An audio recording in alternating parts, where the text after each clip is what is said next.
Dalam sejarah bangsa Indonesia, ada tokoh-tokoh yang berjuang dengan pedang, ada yang berjuang dengan politik, dan ada juga yang berjuang dengan pikiran dan pena.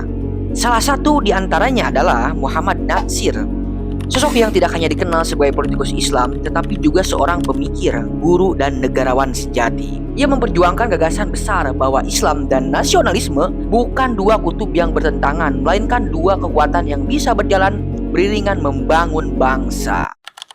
Muhammad Natsir lahir pada 17 Juli 1908 di Alahan Panjang, Sumatera Barat.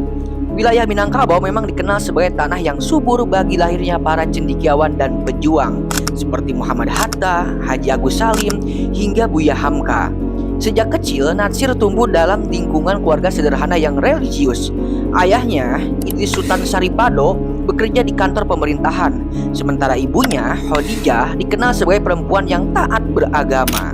Pendidikan formalnya dimulai di Holland Inland School HIS di Solok, lalu lanjut ke Mir Whitbread Lager Onderwijs Mulo di Padang.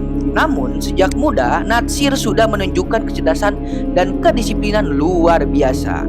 Di masa itu, pendidikan barat diperkenalkan oleh Belanda, tapi Natsir sedang menolak modernitas. Ia justru memadukannya dengan semangat keislaman yang ia pelajari dari ulama lokal. Ia kemudian melanjutkan studi ke Algemene Middelbare School AMS di Bandung, dan disinilah jalan hidupnya mulai berubah. Di kota Bandung inilah Natsir bertemu dengan tokoh-tokoh penting seperti Ahmad Hasan dari Persatuan Islam, yaitu Persis. Pertemuan itu menjadi titik balik yang membentuk landasan intelektual dan religius Natsir di masa depan.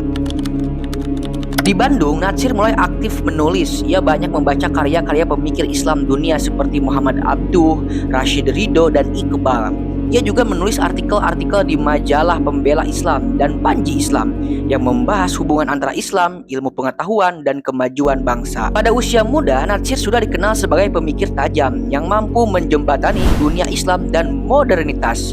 Baginya, Islam bukan penghalang kemajuan, justru sumber inspirasi untuk kemajuan itu sendiri.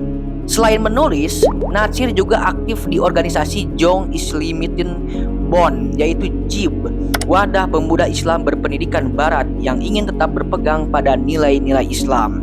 Dari sinilah tumbuh kesadaran baru bahwa umat Islam Indonesia harus berperan aktif dalam pembangunan bangsa. Setelah Indonesia merdeka, Natsir ikut membentuk Partai Masyumi, yaitu Majelis Syuro Muslimin Indonesia. Partai ini menjadi wadah politik umat Islam terbesar pada masa awal Republik. Tahun 1950, Indonesia berada dalam situasi sulit. Negara sedang terpecah menjadi beberapa bagian di bawah sistem Republik Indonesia Serikat, yaitu RIS. Melihat kondisi itu, Natsir mengajukan mosi integral di parlemen, sebuah usulan untuk mengembalikan Indonesia menjadi negara kesatuan. Mosi itu diterima, dan sejak saat itu lahirlah kembali Negara Kesatuan Republik Indonesia, yaitu NKRI yang kita kenal sekarang, guys.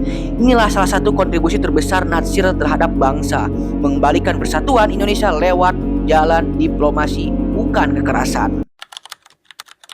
Salah satu aspek paling menarik dari Natsir adalah gagasannya mengenal Islam dan negara.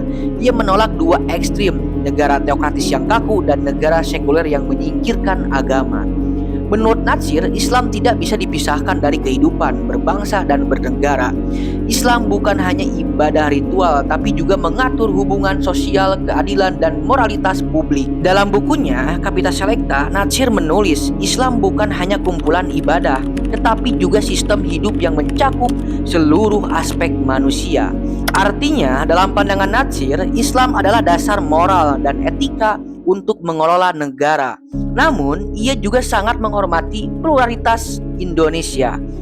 Bagi Natsir, penerapan nilai Islam tidak harus dengan memaksa, melainkan melalui keteladanan, pendidikan, dan dakwah intelektual. Ia ingin agar politik Islam tidak bersifat sektarian, tapi universal dan terbuka untuk seluruh rakyat.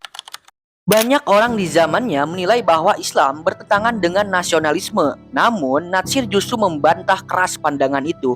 Menurutnya, nasionalisme sejati justru lahir dari nilai-nilai Islam. Islam mengajarkan cinta terhadap tanah air, menjaga keadilan sosial, dan melindungi sesama manusia. Nilai-nilai yang juga menjadi dasar nasionalisme Indonesia. Natsir berkata, menjadi muslim yang baik berarti juga menjadi warga negara yang baik. Ia menolak nasionalisme yang bersifat sempit dan buta. Bagi Natsir, nasionalisme harus disertai dengan nilai moral dan tanggung jawab kepada Tuhan. Tanpa itu, nasionalisme bisa berubah menjadi kesombongan kelompok.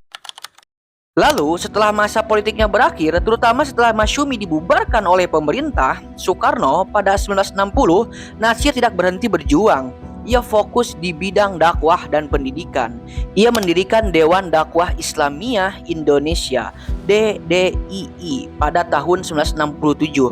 Organisasi yang berfokus pada perkaderan dai dan penguatan pendidikan Islam di pelosok-pelosok Indonesia. Natsir juga aktif di organisasi dunia Islam seperti World Muslim Congress dan Robitoh Alam Islami yang membuat namanya dikenal luas di Timur Tengah dan dunia Muslim internasional.